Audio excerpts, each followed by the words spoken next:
Chapter 3. Captives of the Dark.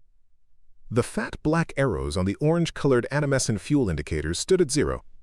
The spaceship had not escaped the iron star, its speed was still great, and it was being drawn towards that horrible star that human eyes could not see. The astronavigator helped Nur, who was trembling from weakness and from the effort he had made, to sit down at the computing machine. The planetary motors, disconnected from the robot helmsman, faded out. "Ingrid, what's an iron star?" asked K-Bear softly. All that time he had been standing motionless behind her back. "An invisible star, spectral class T, that has become extinguished and is either in the process of cooling off or of reheating. It emanates the long infrared waves of the heat end of the spectrum, whose rays are black to us and can only be seen through the electronic inverter. An owl can see the infrared rays and, therefore, could see the star. Why is it called iron? There is a lot of iron in the spectrum of those that have been studied, and it seems there's a lot of it in the star's composition. If the star is a big one, its mass and gravity are enormous. And I'm afraid we're going to meet one of the big ones. What comes next? I don't know. You know yourself that we've got no fuel. We're flying straight towards the star. We must break Tantra down to a speed 1,000th of the absolute, at which speed sufficient angular deviation will be possible. If the planetary fuel gives out too, the spaceship will slowly approach the star until it falls on it." Ingrid jerked her head nervously, and Kay gently stroked her bare arm, all covered with goose flesh.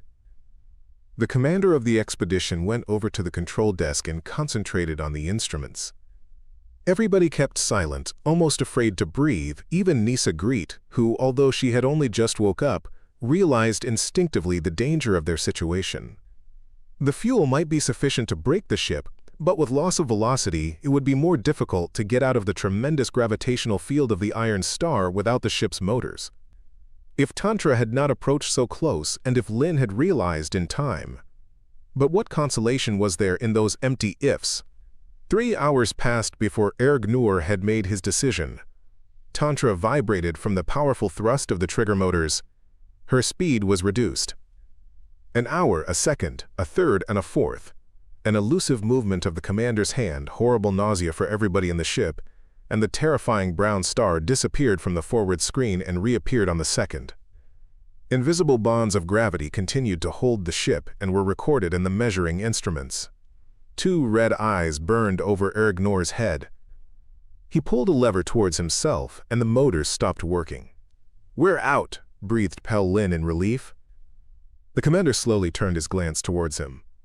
"We're not. We have only the iron ration of fuel left, sufficient for orbital revolution and landing. What can we do? Wait! I have diverted the ship a little, but we are passing too close. A battle is now going on between the star's force of gravity and the reduced speed of Tantra. It's flying like a lunar rocket at the moment, and if it can get away, we shall fly towards the sun and we'll be able to call Earth. The time required for the journey, of course, will be much greater.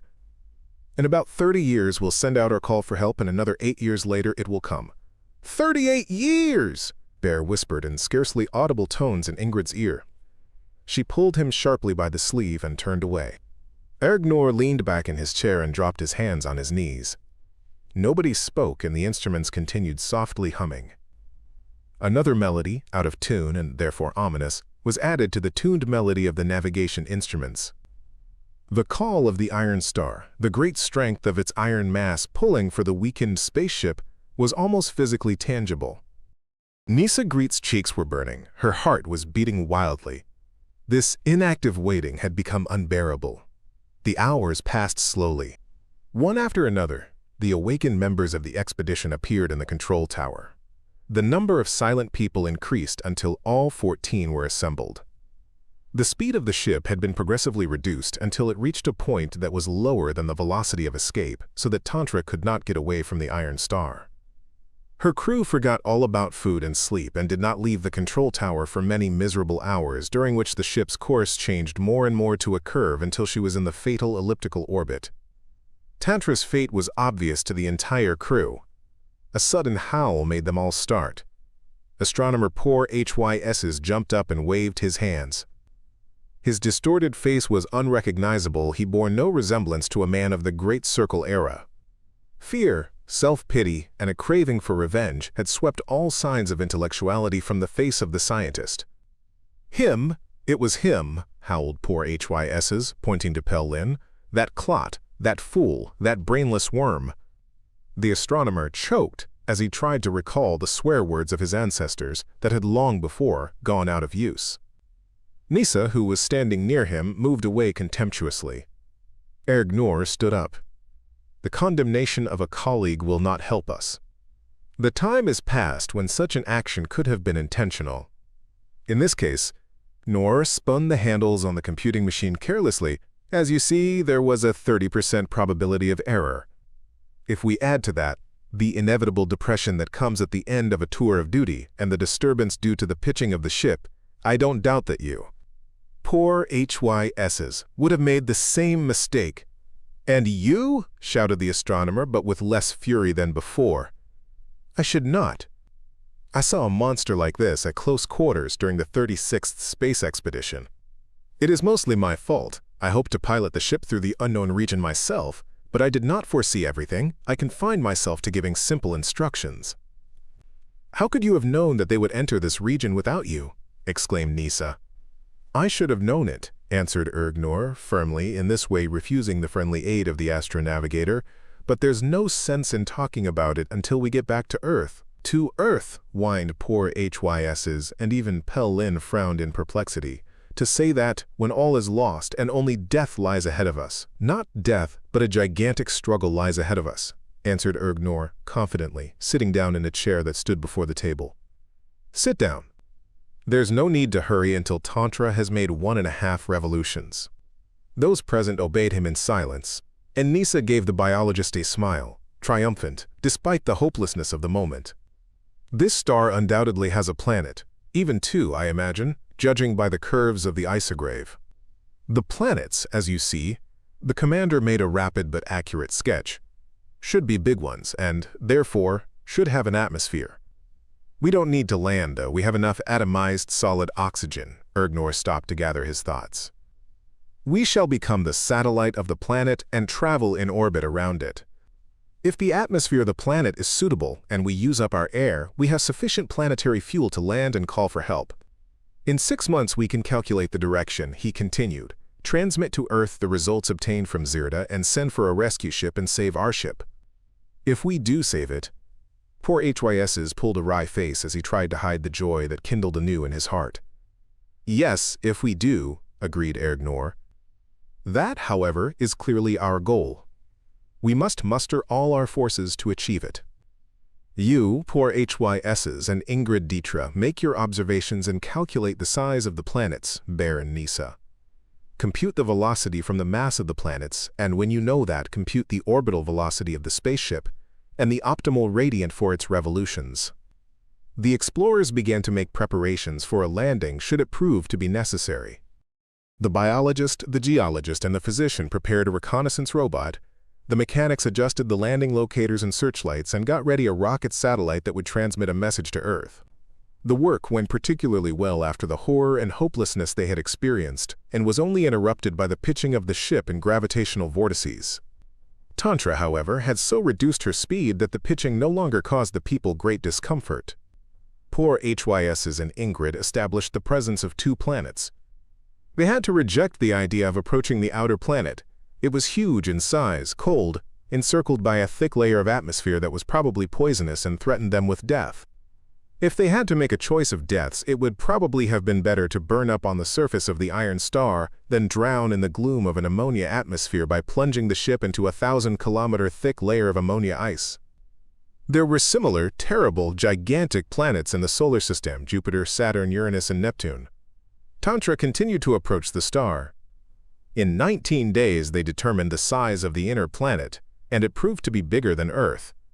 The planet was quite close to its sun, the iron star, and was carried round its orbit at frantic speed, its year being no more than 2 or 3 terrestrial months. The invisible star T no doubt made it quite warm with its black rays, and if there was an atmosphere, life could have emerged there. In the latter case, landing would be particularly dangerous. Alien forms of life that had developed under conditions of other planets and by other evolutionary paths, and had the albumin cells common to the whole cosmos, were extremely dangerous to Earth dwellers. The adaptation of the organism to protect itself against harmful refuse and disease bacteria that had been going on for millions of centuries on our planet was powerless against alien forms of life. To the same degree, life from other planets was in similar danger on Earth. The basic activity of animal life in killing to devour and in devouring to kill made its appearance with depressingly brutal cruelty when the animal life of different worlds clashed. Fantastic diseases, instantaneous epidemics, the terrible spreading of pests and horrible injuries beset the first explorations of habitable but uninhabited planets. Worlds that were inhabited by intelligent beings made numerous experiments and preparations before establishing direct spaceship communications. On our Earth, far removed from the central parts of the galaxy where life abounds, there had been no visitors from the planets of other stars, no representatives of other civilizations. The Astronautical Council had shortly before completed preparations for the reception of visitors from the planets of not-too-distant stars in the Ophiuchus, Cygnus, Ursa Major, and Apis constellations.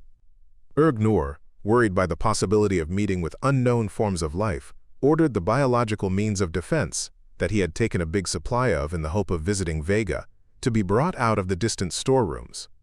At last, Tantra equalized her orbital velocity with that of the planet and then began to revolve around it. The indefinite, dark brown surface of the planet, or rather of its atmosphere, with reflections of the bloody brown sun, could only be seen through the electronic inverter. All members of the expedition were busy at the instruments.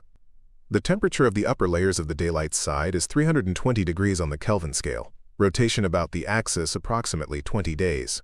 The locators show the presence of water and land. The thickness of the atmosphere is 1,700 kilometers. The exact mass is 43.2 times Earth's mass. The reports followed one another continuously, and the nature of the planet was becoming clear. Nur summarized the figures as they came in and was making preparations to compute the orbit. The planet was a big one, 43.2 times the mass of Earth, and its force of gravity would hold the ship pressed down to the ground. The people would be as helpless as flies on a flypaper. The commander recalled the terrible stories he had heard, half legend, half history, of the old spaceships that had, for various reasons, come into contact with the huge planets. In those days, the slow ships with low-powered fuel often perished. The end came with a roar of motors and the spasmodic shuddering of a ship that could not get away but remained stuck to the surface of the planet. The ship remained intact, but the bones of the people trying to crawl about the ship were broken. The indescribable horror of great weight had been communicated in the fragmentary cries of last reports in the farewell transmissions. The crew of Tantra were not menaced by that danger as long as they revolved about the planet. If they had to land on its surface, however, only the strongest people would be able to drag the weight of their own bodies in this, the future haven that was to be theirs for many long years. Could they keep alive under such conditions, crushed by the great weight, in the eternal darkness of the infrared rays of the black sun, in a dense atmosphere?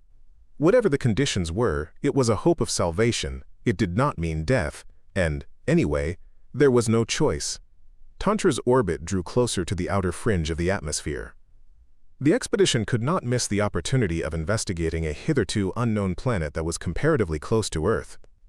The lighted, or rather heated side of the planet differed from the night side not only by its much greater temperature, but also by the huge agglomerations of electricity that so interfered with the powerful locators that their indications were distorted beyond recognition. Nur decided to study the planet with the help of bomb stations. They sent out a physical research robot, and the automatic recorder reported on an astonishing quantity of free oxygen in an atmosphere of neon and nitrogen, the presence of water vapor, and a temperature of 12 degrees Celsius. These were conditions that, in general, were similar to those on Earth. But the pressure of the thick atmosphere was 1.4 times that of normal pressure on Earth, and the force of gravity was 2.5 times greater. "We can live here," said the biologist, smiling feebly as he reported the station's findings to the commander. "If we can live on that gloomy, heavy planet, then something is probably living there already, something small and harmful." For the spaceship's 15th revolution, a bomb beacon with a powerful transmitter was prepared. This second physical research station, dropped on the night side when the planet had rotated through 120 degrees, disappeared without sending out any signals. "It has fallen into the ocean," said geologist Bina Led, biting her lips in annoyance. "We must feel our way with the main locator before we put out a TV robot. We've only got 2 of them." Tantra emitted a bunch of directed radio waves as she revolved round the planet, feeling for the contours of seas and continents that, owing to distortion, were unclear. They found the outlines of a huge plain that thrust out into the ocean, or divided 2 oceans, almost on the planet's equator. The spaceship's rays zigzagged across a strip of land 200 kilometers wide. Suddenly, a bright point flared up on the locator screen. A whistle that lashed their strained nerves told them that it was no hallucination. "Metal!" exclaimed the geologist. "An open deposit." Nur shook his head. "Although the flash did not last long, I managed to note its regular outline. That was a huge piece of metal, a meteorite or a ship," exclaimed Nisa and the biologist together. "Fantasy!" snapped poor HYS's. "It may be fact," objected Nur. "What does it matter? It's no use arguing," said poor HYS's, unwilling to give in. "There's no way of proving it we're not going to land, are we? We'll check up on it in 3 hours' time when we reach that plane again. Notice that the metal object is on the plane that I, too, would have chosen to land on. We'll throw out the TV robot at that very spot. Tune the locator ray to a 6-second warning." The commander's plan was successful, and Tantra made another 3-hour flight round the dark planet. The next time the ship approached the continental plane, it was met by TV broadcasts from the robot. The people peered into the light screen. With a click, the visible ray was switched on and peered like a human eye, noting the outlines of things far down below, in that 1,000-kilometer-deep black abyss. K-Bear could well imagine the head of the robot station sticking out of the armor plate and revolving like a lighthouse. The zone that was swept by the instrument's eye appeared on the screen and was there and then photographed. The view consisted of low cliffs, hills, and the winding black lines of watercourses. Suddenly, the vision of a gleaming, fish-shaped object crossed the screen and again melted into the darkness as it was abandoned by the light ray to the darkness and the ledges of the plateau. "A spaceship!" gasped several voices in unison. Nisa looked at poor HYS's with undisguised triumph. The screen went dark as Tantra left the area of the TV robot's activity, and Eon Tai immediately set about developing the film of the electronic photographs. With fingers that trembled with impatience, he placed the film in the projector of the hemispherical screen that would give them stereoscopic pictures of what had been photographed. The inner walls of the hollow hemisphere gave them an enlarged picture. The familiar cigar-shaped outlines of the ship's bows, the bulge of the stern, the high ridge of the equilibrium receiver. No matter how unbelievable it all was, no matter how utterly impossible they might regard a meeting here, on the dark planet the robot could not invent anything. A terrestrial spaceship lay there. It lay horizontally, in the normal landing position, supported by its powerful landing struts, undamaged, as though it had only just alighted onto the planet of the Iron Star. Tantra, revolving in a shorter orbit closer to the planet, sent out signals that were not answered. A few more hours passed. The 14 members of the expedition again gathered in the control tower. Nur, who had been sitting in deep contemplation, stood up. "I propose to land Tantra. Perhaps our brothers are in need of help, perhaps their ship is damaged and cannot return to Earth. If so, we can take them, transfer their animation, and save ourselves. There is no sense in sending out a rescue rocket. It cannot do anything to give us fuel and will use up so much energy that there will not be enough left to send a signal to Earth. Suppose the ship is here because of a shortage of animation?" asked Pell Lin cautiously. "Then it should have ion planetary charges. They could not have used up everything. As you see, the spaceship is in its proper position, which means they landed with the planetary motors. We'll transfer the ion fuel, take off again and go into orbit. Then we can call Earth for help, and in case of success, that won't take more than 8 years. And if we can get animation, then we shall have won out. Maybe they have photon and not ion charges for their planetary motors," said one of the engineers. "We can make use of them in the big motors if we fit them with auxiliary bowl reflectors." "I see you've thought of everything," said the engineer, giving in. "There is still the risk of landing on a heavy planet and the risk of living there," muttered poor HYSs. "It's awful just to think of that world of darkness. The risk, of course, remains. But there is risk in our very situation, and we shall hardly increase it by landing. The planet on which our spaceship will land is not a bad one, as long as we do not damage the ship." Ergnor cast a glance at the dial of the speed regulator and walked swiftly to the control desk. For a whole minute he stood in front of the levers and vernier scales of the controls.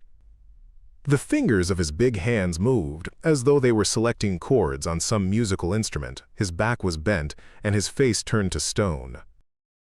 Nisa Greet went up to him, boldly took his right hand and pressed the palm to her smooth cheek, hot from excitement. Ergnor nodded in gratitude, stroked the girl's massive hair, and straightened himself up. "We are entering the lower layers of the atmosphere to land," he said loudly, switching on the warning siren. The howl carried throughout the ship, and the crew hurried to strap themselves into hydraulic floating seats. Ergnor dropped into the soft embrace of the landing chair that rose up from the floor before the control desk. Then came the heavy strokes of the planetary engines, and the spaceship rushed down, howling, towards the cliffs and oceans of the unknown planet. The locators and the infrared reflectors felt their way through the primordial darkness below. Red lights glowed on the altimeter scales at 15,000 meters. It was not anticipated that there would be mountains much over 10,000 meters high on the planet, where water and the heat of the black sun had been working to level out the surface, as was the case on Earth. The first revolution round the planet revealed no mountains, only insignificant heights, little bigger than those of Mars. It looked as though the activity of the internal forces that gave rise to mountains had ceased or had been checked. Ergnor placed the altitude governor at 2,000 meters and switched on the powerful searchlights. A huge ocean stretched below the spaceship, an ocean of horror, an unbroken mass of black waves that rose and fell over unfathomable depths. The biologist wiped away the perspiration caused by his strenuous efforts. He was trying to catch in his instrument the faint variations in reflection from the black water to determine its salt and mineral content. The gleaming black of the water gave way to the dull black of land. The crossed rays of the searchlights cut a narrow lane between walls of darkness. Unexpectedly, there were patches of color in this lane, yellow sands and the grayish-green surface of a flat, rocky ridge. Tantra swept across the continent, obedient to the skilled hand of the commander. At last, Ergnor found the plane he was looking for. It proved to be low-lying country that could not possibly be termed a plateau, although it was obvious that the tides and storms of the Black Sea would not reach it, lying as it did some 100 meters above the surrounding country.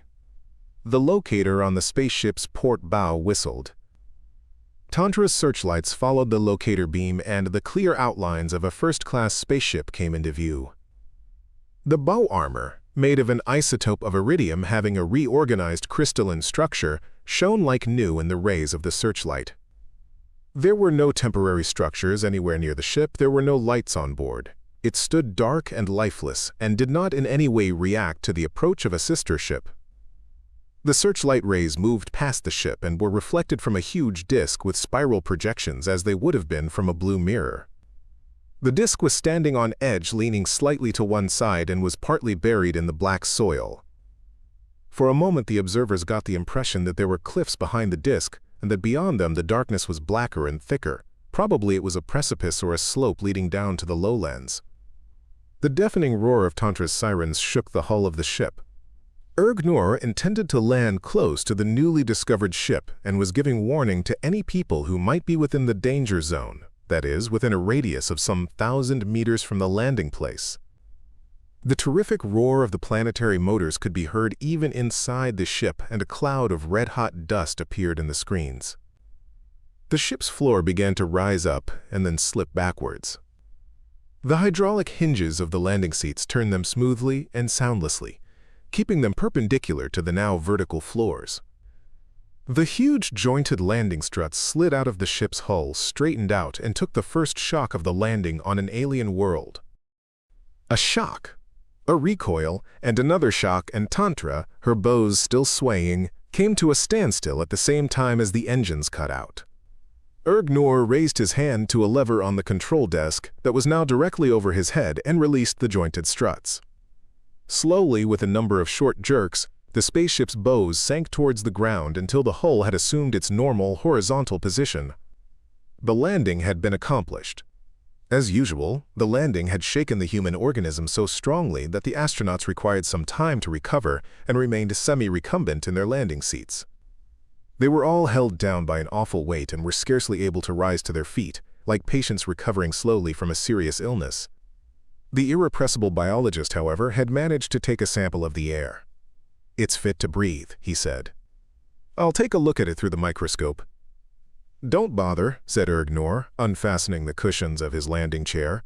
"We can't go out without a spacesuit. There may be very dangerous spores and viruses on this planet." In the airlock at the exit to the ship, biologically shielded spacesuits and jumping skeletons had been prepared in readiness for an exploring party.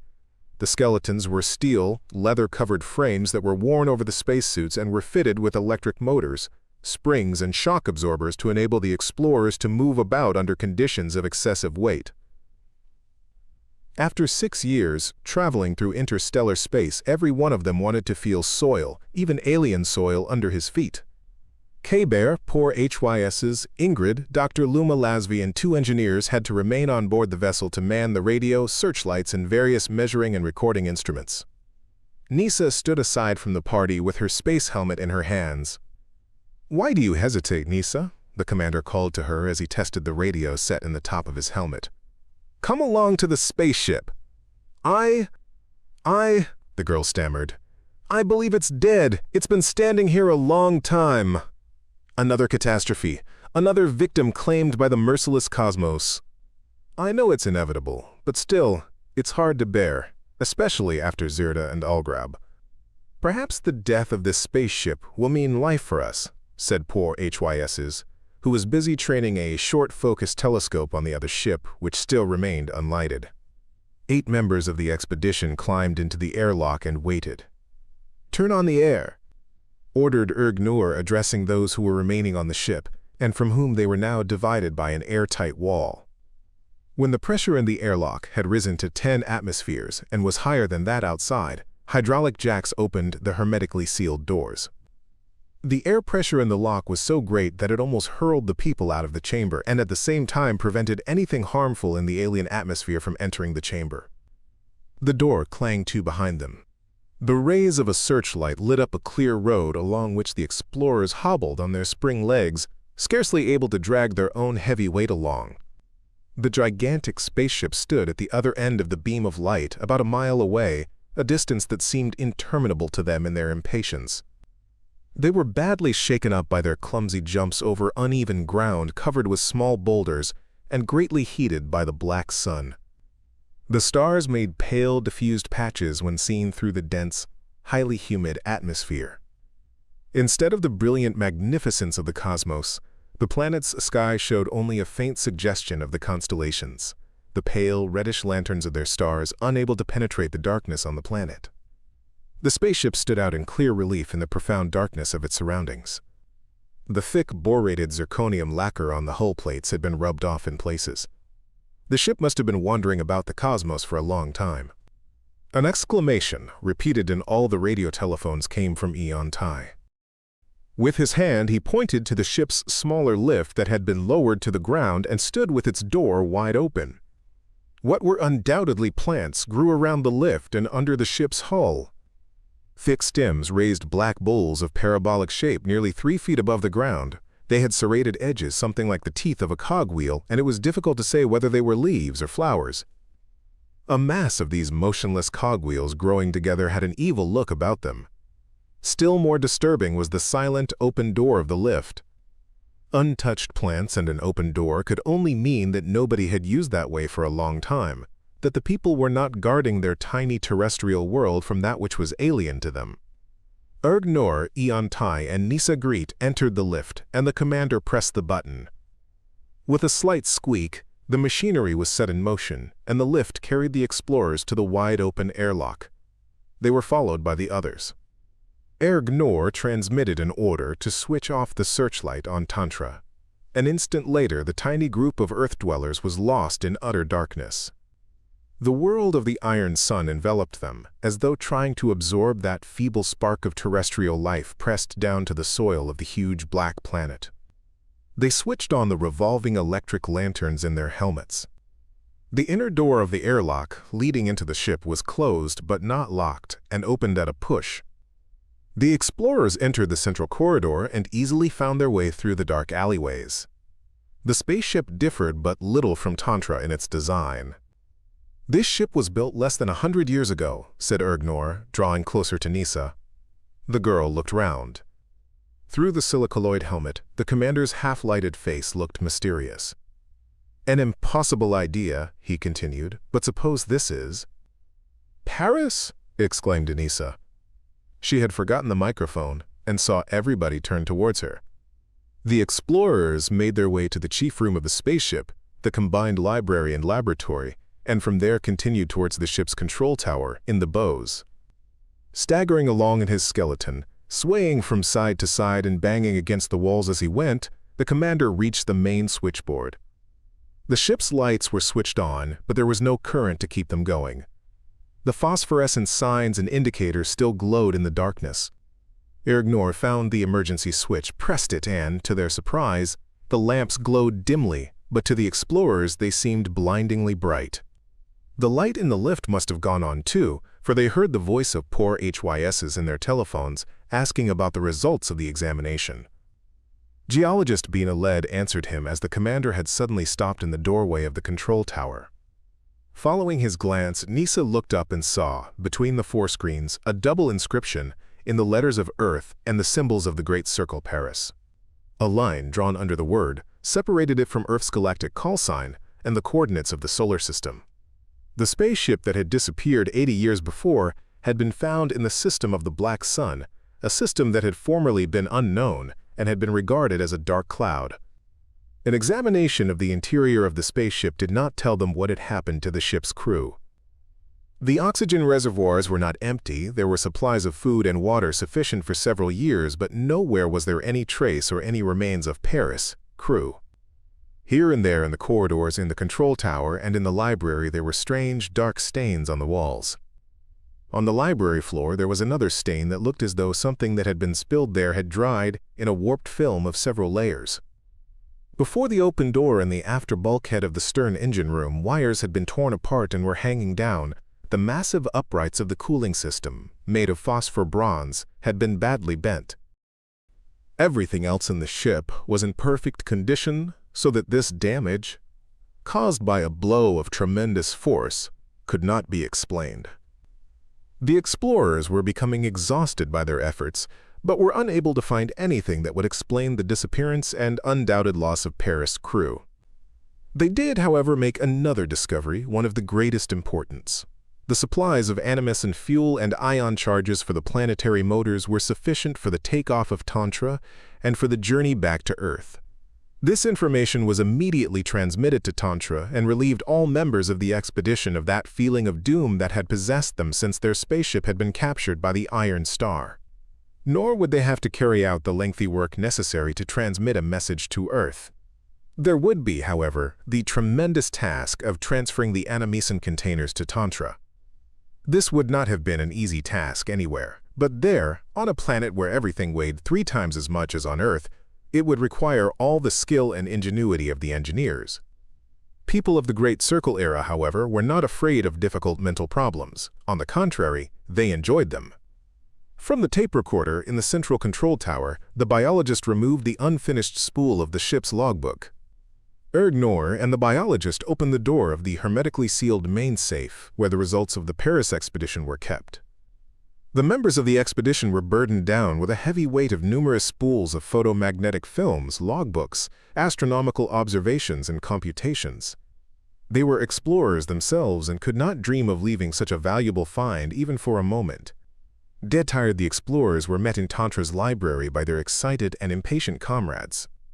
In surroundings to which they were accustomed, seated around a comfortable table under bright lights, the tomb-like gloom of the black world outside and the dead, abandoned spaceship seemed like a gruesome nightmare. Nevertheless, the force of gravity of that awful planet continued to crush every one of them, and from time to time one or another of the explorers would grimace with pain on making some movement. It had been very difficult, without considerable practice, to coordinate the movements of the body with those of the steel skeleton, so that an ordinary walk became a series of jerks and severe shakings. The short journey to Paris and back had completely exhausted them. Geologist Bina Led was apparently suffering from a slight concussion of the brain, but she refused to go away before she had heard the last spool of the ship's logbook and remained leaning on the table with her hands pressed to her temples. Nisa expected something extraordinary from the records that had lain for 80 years in a dead ship on that horrid planet. She imagined hoarse appeals for help, howls of a suffering, tragic words of farewell. The girl shuddered when a cold, melodious voice came from the reproducer. Even Erg Noor, a man who possessed great knowledge of everything connected with interstellar flights, knew nothing of the crew of Paris. The crew had been made up exclusively of young people and had set out on their fantastically courageous journey to Vega without giving the Astronautical Council the usual film about the members of the crew.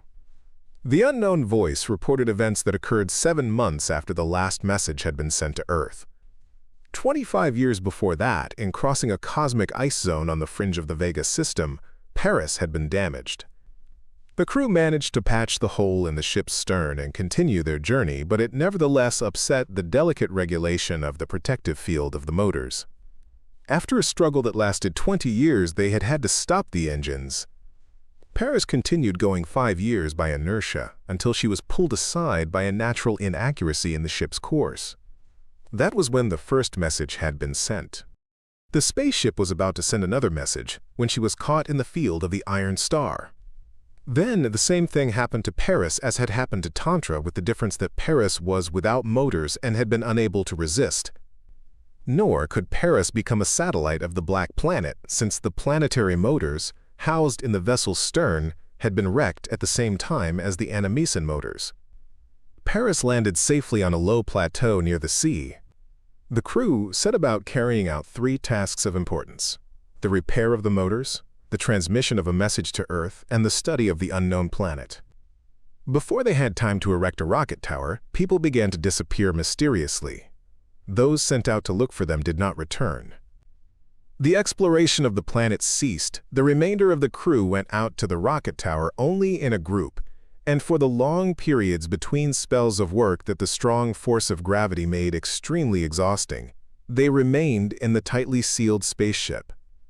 In their hurry to send off the rocket, they had not even studied the strange spaceship in the vicinity of Paris that had, apparently, been there a long time.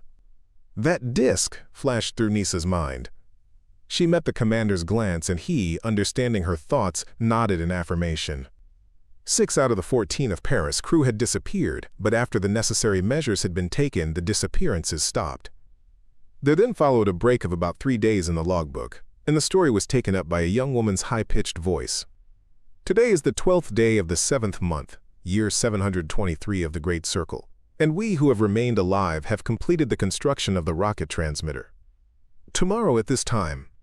K-Bear glanced instinctively at the time, gradations along the tape 5 a.m. Paris time, and who could know what time that would be on this planet? We are sending a reliably computed... The voice broke off and then began again, this time weaker and suppressed, as though the speaker had turned away from the microphone. I am switching on! More! The tape recorder was silent, although the tape continued to unwind. Something must have happened, began Ingrid Dietra. Hurried, choking words came from the tape recorder. 2. Got away. Lake is gone. She didn't jump far enough. The lift, they couldn't shut the outside door, only the inside one. Mechanic Sach Khan has crawled to the engines. We'll start the planetary motors going. There is nothing to them but fury and horror. They are nothing. Yes, nothing. For some time the tape unwound in silence. Then the same voice began again. I don't think Chthon managed it.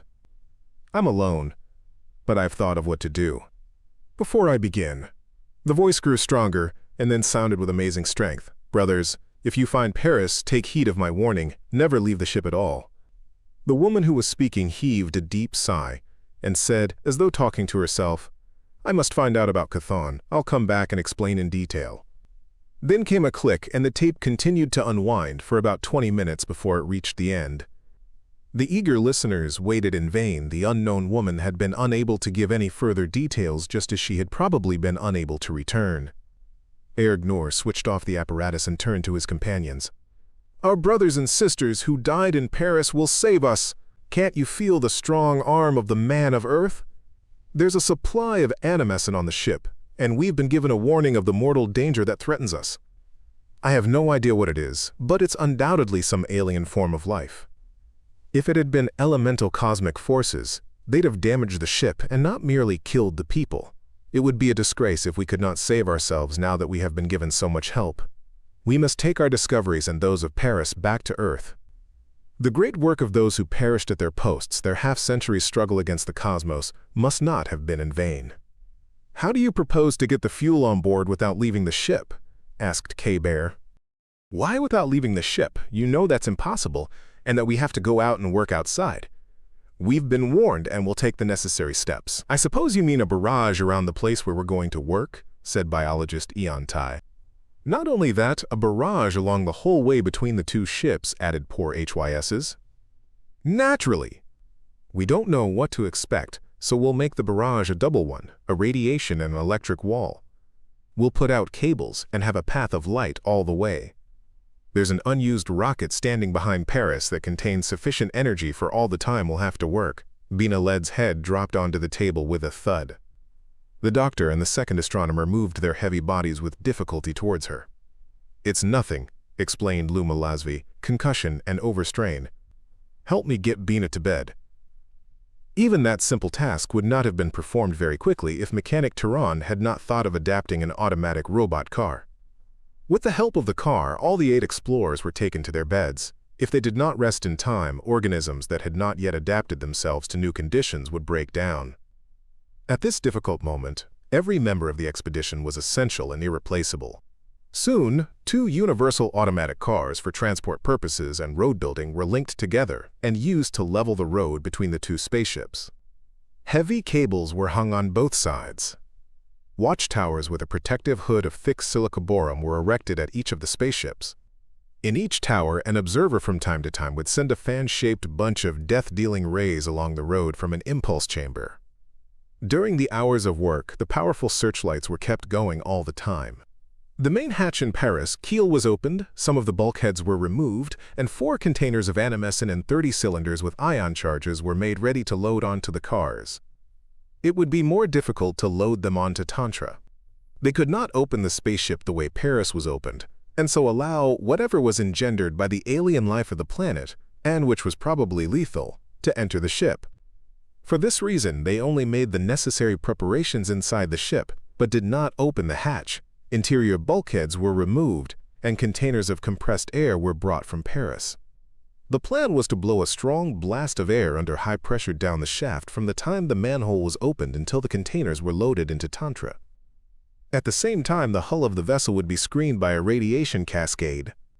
The expedition gradually grew accustomed to working in their steel skeletons and began to bear the triple weight somewhat more easily. The unbearable pain in all their bones that had begun as soon as they landed was also beginning to ease up. Several terrestrial days passed, and the mysterious nothing did not appear. The temperature of the surrounding atmosphere began to fall rapidly. A hurricane arose that increased in fury hour by hour. This was the setting of the black sun. The planet rotated, and the continent on which the spaceship stood plunged into night. The convection currents, the heat given off by the ocean and the thick atmosphere, prevented a sudden drop in temperature, but towards the middle of the planetary night, a sharp frost set in. The work continued with the heating systems in the spacesuits switched on. They had managed to get the first container out of Paris and transport it to Tantra, when, at sunrise, there came a hurricane much fiercer than had been the one at sunset. The temperature rose rapidly above freezing point. A current of dense air brought with it excessive humidity, and the sky was rent by endless lightnings. The hurricane became so fierce that the spaceship began to tremble under pressure of the terrific wind. The crew concentrated all their efforts on safely anchoring the container under Tantra's keel. The fearful roar of the wind increased, and there were dangerous whirling vortices on the plateau that closely resembled a terrestrial tornado. In the searchlight beam there appeared a huge whirlwind, a rotating column of water, snow, and dust whose funnel rested on the low, dark sky. The whirlwind broke the high-voltage cables, and there were blue flashes caused by short circuits as the ends coiled up. The yellow light of Paris' searchlight disappeared as though the wind had blown it out. Ergnur gave the order to stop work and take cover in the ship. "But there is an observer there," exclaimed geologist Binaled, pointing to the faintly visible light of the silicoborum turret. "I know Nisa's there, and I'm going over there myself," answered the commander. "The current is cut off, and nothing has come into his own," said Bina in serious tones. "If the hurricane affects us, it will no doubt also affect nothing. I'm sure there's no danger until the storm dies down. I'm so heavy in this world that I won't be blown away if I crawl along the ground. I've been wanting to watch that nothing from an observation turret for a long time. May I come with you?" asked the biologist, jumping towards the commander. "Come along, only remember, I won't take anybody else. You need that." The two men crawled for a long time, hanging on to irregularities and cracks in the stones and keeping as far as possible out of the way of the whirlwinds. The hurricane did its best to tear them from the ground, turn them over, and roll them along. Once it succeeded, but Ergnur managed to catch hold of Ian Tai as he rolled past, dropped flat on his stomach, and caught hold of a big boulder with his hooked gloves. Nisa opened the hatch of her turret, and the two men crawled into the narrow space. It was quiet and warm inside. The turret stood firm, securely anchored against the storms their wisdom had foreseen. The auburn-headed astronavigator frowned, but was glad to have companions. She frankly admitted that she was not looking forward to spending 24 hours alone in a storm on a strange planet. Ergnur informed Tantra of their safe arrival, and the searchlight was turned off. The tiny lamp in the turret was now the only light in that kingdom of darkness. The ground trembled under the gusts of wind, the lightning, and the passing whirlwinds. Nisa sat in a revolving chair with her back against the rheostat.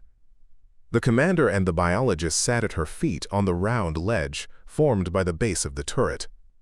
In their spacesuits, they occupied almost all the space inside the turret. "I suggest we sleep," came Ergnur's soft voice in the telephones. "It's a good 12 hours to the black sunrise when the storm will die down, and it will be warmer," his companions readily agreed. And so the three of them slept, held down by triple weight, enclosed in their spacesuits, hampered by the stiff skeleton in the narrow confines of a turret that was shaken by the storm. Great is the adaptability of the human organism, and great its powers of resistance. From time to time, Nisa woke up, transmitted a reassuring message to the watcher on Tantra, and dozed off again. The hurricane was blowing itself out, and the earth tremors had ceased. The nothing, or, more correctly, the something, might appear now. The observers on the turrets took VP, vigilance pills, to liven up a tired nervous system. "That other spaceship bothers me," confessed Nisa. "I should so much like to know who they are, where they came from, and how they got here." "So would I," answered Ergnur, "only it's obvious how they got here. Stories of the iron stars and their planet traps have long been circulating round the Great Circle. In the more densely inhabited parts of the galaxy, where ships have been making frequent trips for a long time already, there are planet graveyards of lost spaceships. Many ships, especially the earlier types, got stuck to those planets, and many hair-raising stories are told about them, stories that are almost legend today, the legends of the arduous conquest of the cosmos. Perhaps there are older spaceships on this planet that belong to more ancient days, although the meeting of 3 ships in our sparsely populated part of the galaxy is an extraordinary event. So far, not a single iron star was known to exist in the vicinity of the Sun. We have discovered the first. "Do you intend to investigate the disk ship?" asked the biologist. "Most certainly. Could a scientist ever forgive himself if he let such an opportunity go? We don't know of any disk spaceships in regions neighboring on our solar system. This must be a ship from a great distance that has, perhaps, been wandering about the galaxy for several thousand years after the death of the crew or after some irreparable damage. Many transmissions round the Great Circle may become comprehensible to us when we get whatever material there is in the disk ship. It has a very queer form, it's a disc-shaped spiral, the ribs on its exterior are very convex. As soon as we have transferred the cargo from Paris, we'll start on that ship, but at present we cannot take a single person away from work. It took us only a few hours to investigate Paris. I have examined the disc ship through a stereo telescope. It is sealed tight, not a single opening is to be seen anywhere. It is very difficult to penetrate into any cosmic ship that is reliably protected against forces that are many times stronger than our terrestrial elements. Just try and get into Tantra, through her armor of metal with a reorganized internal crystal structure, through the boron plating. It would be a task equal to the siege of a fortress. It's still more difficult to deal with an alien ship, the principles of whose structure are unknown to us.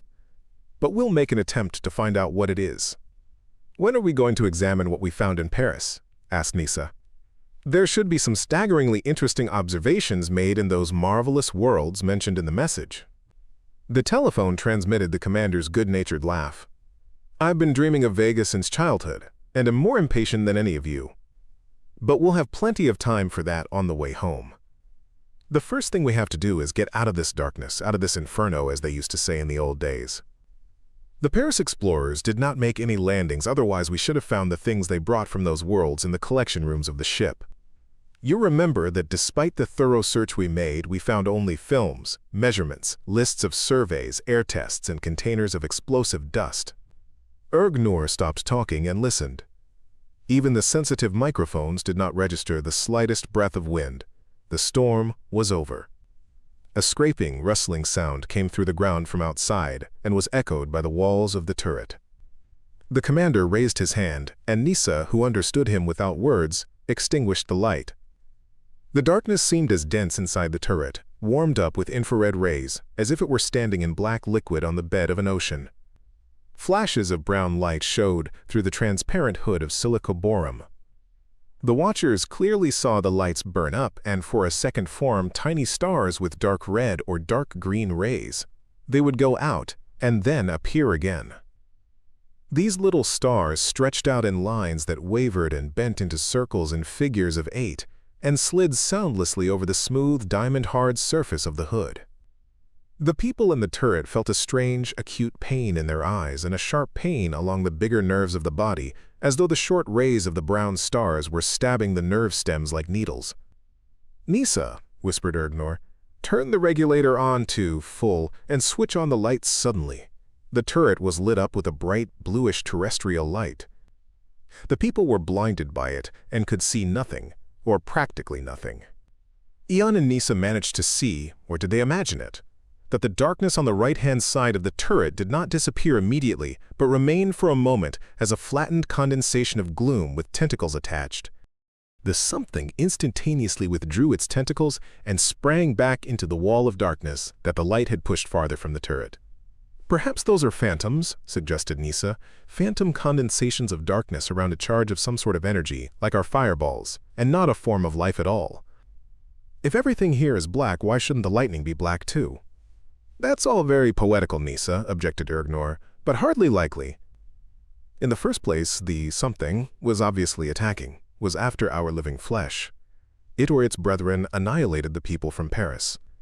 If it's organized and stable, if it can move in the desired direction, if it can accumulate and discharge some form of energy, then of course there can be no question of an atmospheric phantom.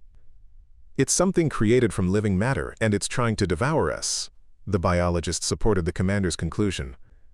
"It seems to me that here, on this planet of darkness, it's dark for us alone because our eyes are not sensitive to the infrared rays of the heat end of the spectrum, but the other end of the spectrum, the yellow and blue rays, should affect these creatures very strongly. Its reaction is so swift that the crew of Paris could not see anything when they illuminated the site of the attack, and if they did see anything it was already too late and they were unable to tell anybody. Let's repeat the experiment, even if the approach of that thing is unpleasant." Nisa switched off the light, and again the 3 observers sat in profound darkness, awaiting the approach of the denizens of the world of darkness. "What is it armed with? Why is its approach felt through the hood and the spacesuit?" asked the biologist aloud. "Is it some new form of energy?" "There are a few forms of energy, and this is most likely electromagnetic. There is no doubt that countless modifications of this form of energy exist. This being has a weapon that affects our nervous system. You can imagine what it would be like if those feelers were to touch the unprotected body. Ergnor flinched, and Nisa Greet shuddered inwardly as they noticed the line of brown lights rapidly approaching from three sides. "There isn't just one being," exclaimed Eon softly. "Perhaps we ought not let them touch the hood." "You're right. Let each of us turn his back on the light and look in one direction only. Nisa, switch on." On this occasion, each of the observers noted some details that could be combined to give a general impression of creatures like huge, flat jellyfish, floating low over the ground with a dense fringe waving in the air below them.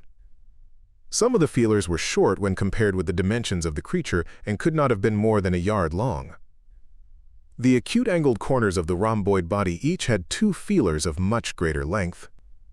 At the base of the feelers, the biologist noticed huge bladders that glowed inside and seemed to be transmitting the star-like flashes along them. "Hello, observers, why are you switching the light on and off?" came Ingrid's clear voice in the helmet telephones. "Are you in need of help? The storm's over, and we're going to begin work." "We're coming to you now. Stay where you are," ordered the commander. "There is great danger abroad." "Call everybody," Ergnor told them about the terrible jellyfish. After a consultation, the explorers decided to move part of a planetary motor forward on an automatic car. An exhaust flame 300 meters long swept across the stony plain, removing everything visible and invisible from its path. Before half an hour had passed, the crew had repaired the broken cable and protection was restored. They realized that the animescent fuel must be loaded before the planet's night came again. At the cost of superhuman effort, it was done, and the exhausted travelers retired behind the armor of their tightly sealed spaceship and listened calmly as it trembled in the storm. Microphones brought the roar and rumble of the hurricane to them, but it only served to make more cozy the little world of light impregnable to the powers of darkness. Ingrid and Luma opened the stereo screen. The film had been well chosen. The blue waters of the Indian Ocean splashed at the feet of those sitting in the ship's library. The film showed the Neptune Games, the worldwide competition in all types of aquatic sports. In the Great Circle era, the entire world's population had grown accustomed to water in a way that had only been possible for the maritime peoples in earlier days. Swimming, diving and plunging, surfboard riding and the sailing of rafts had become universal sports. Thousands of beautiful young bodies, tanned by the sun, ringing songs, laughter, the festive music of the finals. Nisa leaned towards the biologist, who sat beside her deep in thought, carried away in his mind to the far distant planet that was his, to that dear planet where nature had been harnessed by man. "Did you ever take part in these competitions?" "Eon?" The biologist looked at her somewhat puzzled. "What? Oh, these? No, never." "I was thinking and didn't understand you at first." "Weren't you thinking about that?" asked the girl, pointing to the screen. "Don't you find your appreciation of the beauty of our world comes so much fresher to you after all this darkness, after the storms and the jellyfish?" "Of course I do. But that only makes me all the more anxious to get hold of one of those jellyfish. I was racking my brains over that, trying to think of a way to capture one." Nisa Greet turned away from the smiling biologist and met Ergnor's smile. "Have you, too, been thinking about how to catch that black horror?" she asked, mockingly. "No, but I was thinking of how to explore the disc-shaped spaceship," he said, and the sly glint in the commander's eyes almost annoyed Nisa. "Now I understand why it is that men engaged in wars in the old days. I used to think it was only the boastfulness of your sex, the so-called strong sex of that unorganized society. You're not quite right, although you are pretty near to understanding our old-time psychology.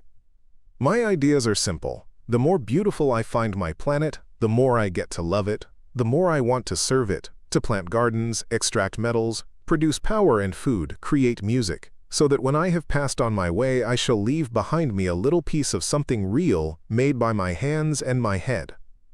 The only thing I know is the cosmos, astronautics, and that is the only way I can serve mankind.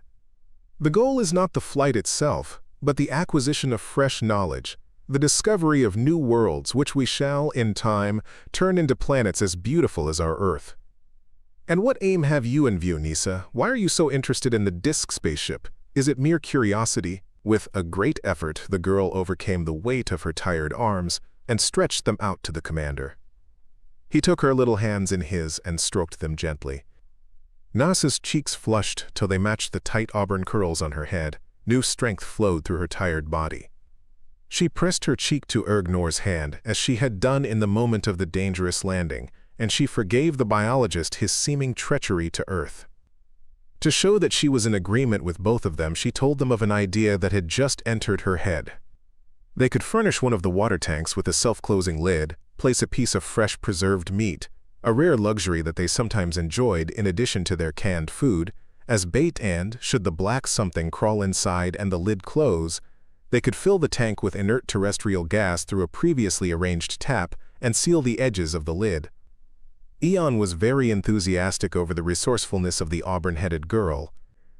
He was almost the same age as Nisa and permitted himself the gentle familiarity that is born of school years spent together. By the end of the 9 days of the planetary night, the trap, perfected by the engineers, was ready. Ergnor was busy with the adjustment of a man-like robot, and he also got ready a powerful hydraulic cutting tool with which he hoped to make his way into the spiral disk from some distant star. The storm died down in the now familiar darkness. The frost gave way to warmth, and the day that was 9 terrestrial days long began. They had work for 4 terrestrial days to load the ion charges, some other supplies and valuable instruments. In addition to these things, Ergnor considered it necessary to take some of the personal belongings of the lost crew so that, after a thorough disinfection, they could be taken to Earth for the relatives of the dead people to keep in their memory. In the Great Circle era, people did not burden themselves with many possessions so that their transfer to Tantra offered no difficulties. On the 5th day they switched off the current, and the biologist and 2 volunteers, Kay Bear and Ingrid Dietra, shut themselves up in the observation turret at Paris. The black creatures appeared almost immediately. The biologist had adapted an infrared screen and could follow the movements of the jellyfish. One of them soon approached the tank trap. It folded up its tentacles, rolled itself up into a ball, and started creeping inside. Suddenly, another black rhombus appeared at the open lid of the tank. The one that had first arrived unfolded its tentacles, and star-like flashes came with such rapidity that they turned into a strip of vibrant, dark red light, which the screen reproduced as flashes of green lightning. The first jellyfish moved back, and the second immediately rolled up into a ball and fell onto the bottom of the tank. The biologist held his hand out towards the switch, but Kay Bear held it back. The first monster had also rolled up and followed the second, so that there were 2 of the terrible brutes in the tank. It was amazing that they could reduce their apparent proportions to such an extent. The biologist pressed the switch, the lid closed, and immediately 5 or 6 of the black monsters fastened on to the zirconium-covered tank. The biologist turned on the light and asked Tantra to switch on the protection of the road. The black phantoms, as usual, dissolved immediately except for the 2 that remained imprisoned in the hermetically sealed tank. The biologist went out to the tank, touched the lid, and got such a severe shock that he could not restrain himself and shouted out aloud. His left arm hung limp, paralyzed. Mechanic Terran put on a high-temperature protective spacesuit and was then able to fill the tank with pure terrestrial nitrogen and weld the lid down. The taps were also welded, and then the tank was wrapped in a spare piece of ship's insulation and placed in the collection room. Success had been achieved at a high price, for the biologist's arm remained paralyzed despite the efforts of the physician.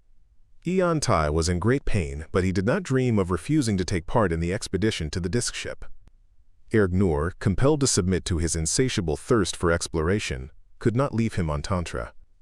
The spiral disk, a visitor from distant worlds, turned out to be farther from Paris than they had expected. In the diffused light of the projectors, they had not judged the size of the spaceship correctly. It was a truly gigantic structure, nearly 350 meters in diameter. They had to take the cables from Paris in order to stretch their protective system as far as the disk. The mysterious spaceship hung over the travelers like a vertical wall, stretching high over their heads and disappearing in the speckled sky. Jet-black clouds massed around the upper edge of the giant disk. The hull of the vessel was covered in some green substance, the color of malachite. It was badly cracked in places and proved to be about a meter thick.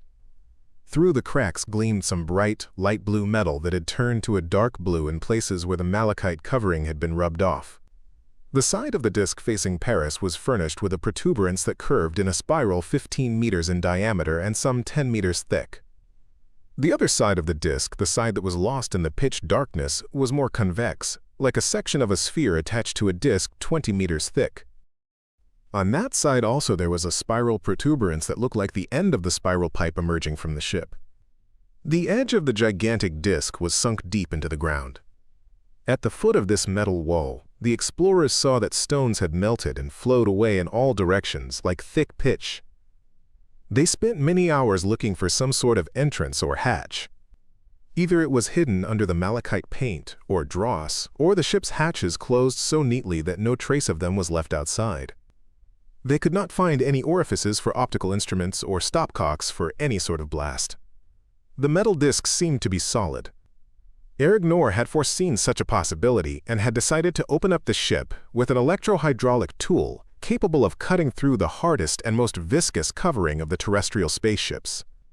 After a short discussion, they all agreed that the robot should open the tip of the spiral. There should be a hollow space there, a pipe or a circular gangway leading round the ship, through which they hoped to get into the ship without the risk of running into a number of bulkheads that would bar their way. The study of the spiral disk would be of great interest.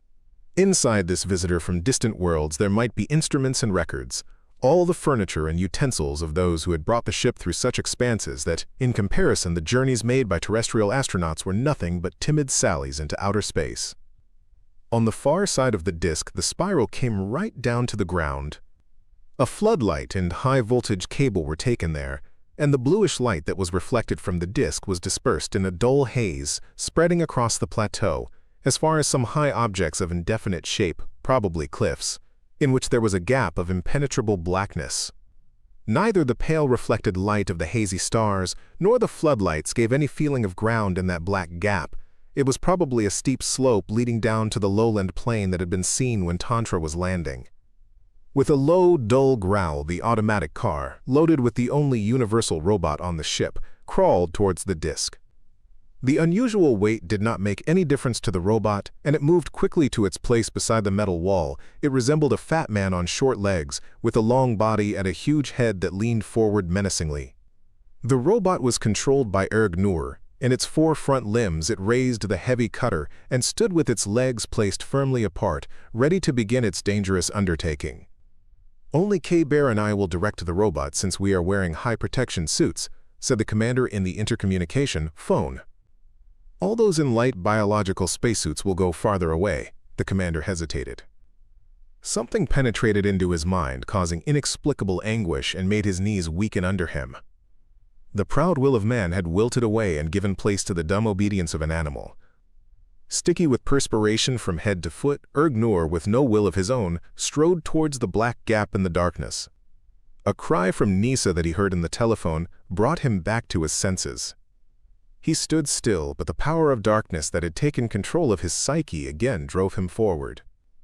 Following the commander, halting and obviously struggling with themselves, went K-Bear and Eon Tai, who had been standing on the fringe of the circle of light. Away out there, in the gates of darkness, in the clouds of mist, there was a movement of weird forms beyond the comprehension of man and, therefore, the more awe-inspiring.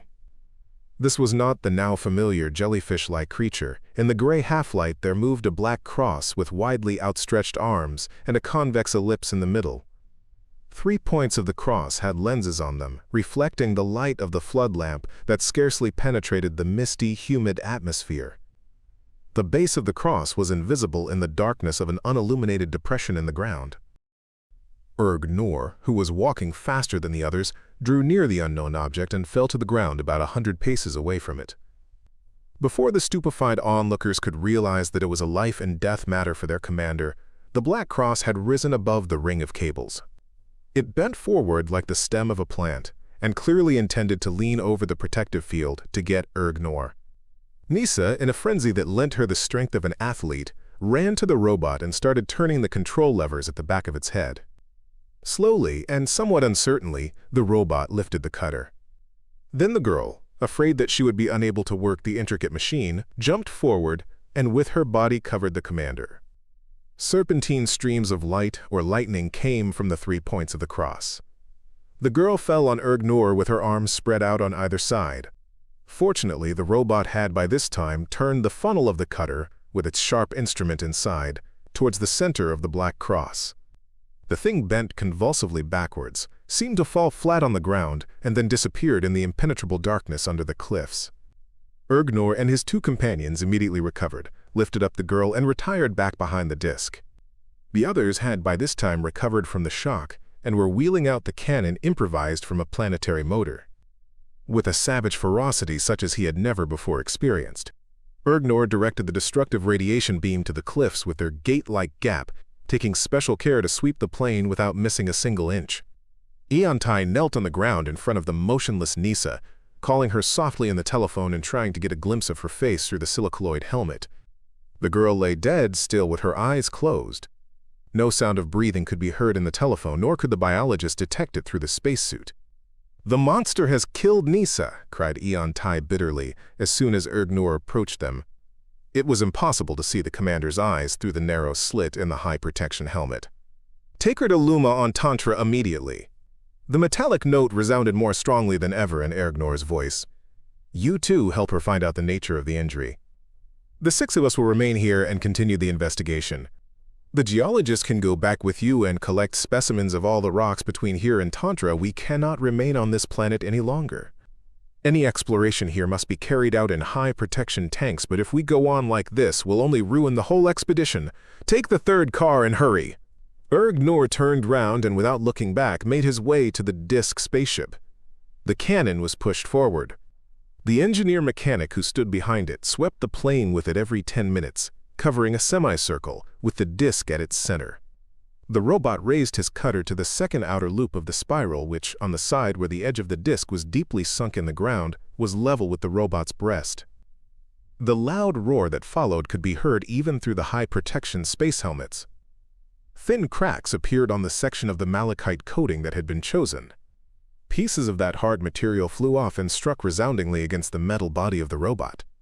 Lateral motions of the cutter removed a big slab of the outer layer, revealing a bright light blue granular surface that was pleasant to the eyes even in the glare of the flood lamp. K-Bear marked out a square big enough to allow a man in a spacesuit to pass and set the robot to making a deep channel in the blue metal without cutting right through it. The robot cut a 2nd line at an angle to the first and then began moving the sharp end of the cutter back and forth, increasing the pressure as it did so. When the mechanical servant cut the 3rd side of the square, the lines he had made began to move outwards. "Look out! Get back, everybody! Lie down!" howled Ergnor in the microphone as he switched off the robot and staggered back. The thick slab of metal suddenly bent outwards like the lid of a tin can. A stream of extraordinarily bright, rainbow-colored fire burst out of the hole and flew off at a tangent from the spiral protuberance. This, and the fact that the blue metal melted and immediately closed the hole that had been cut, saved the unfortunate explorers. Nothing remained of the mighty robot but a mass of molten metal with 2 short metal legs sticking pitifully out of it. Ergnor and K-Bear escaped because of the special protection suits they were wearing. The explosion threw them far back from the peculiar spaceship. It hurled the others back too, overturned the cannon, and broke the high-voltage cables. When the people recovered from the shock, they realized that they were defenseless. Fortunately for them, they were lying in the rays of the undamaged floodlight. Although nobody had been hurt, Ergnor decided that they had had enough. They abandoned unnecessary tools, cables, and the flood lamp, piled onto the undamaged car, and beat a hurried retreat to their spaceship. This fortunate outcome of an incautious attempt to open an alien spaceship was by no means due to the foresight of the commander. A second attempt would have ended with some serious accident, and Nisa, the pretty astronavigator, what of her? Ergnor hoped that the spacesuit would have weakened the lethal power of the Black Cross. After all, the biologist had not been killed by contact with the Black Medusa. But out in the cosmos, so far from the mighty terrestrial medical institutions, would they be able to counteract the effects of an unknown weapon? In the airlock, K-Bear drew near to the commander and pointed to the rear side of his left shoulder armor. Ergnor turned towards the mirrors that were always provided in the locks for those who returned from an alien planet to examine themselves. The thin sheet of zircono-titanium of which the shoulder armor was made had been torn. A piece of sky-blue metal stuck out of the furrow it had cut in the insulation lining, although it had not reached the inner layer of the suit. They had difficulty in removing the metal splinter. At the cost of great risk, and, in the final analysis, by sheer chance they had obtained a specimen of the mysterious metal of which the spiral disk spaceship was made, and which would now be taken back to Earth. At last Ergnor, divested of his heavy spacesuit, was able to enter his ship, or rather to crawl in under the influence of the gravity of the fearful planet. The entire expedition was relieved when he arrived. They had watched the catastrophe at the disk through their stereo visophones and had no need to ask what the result had been.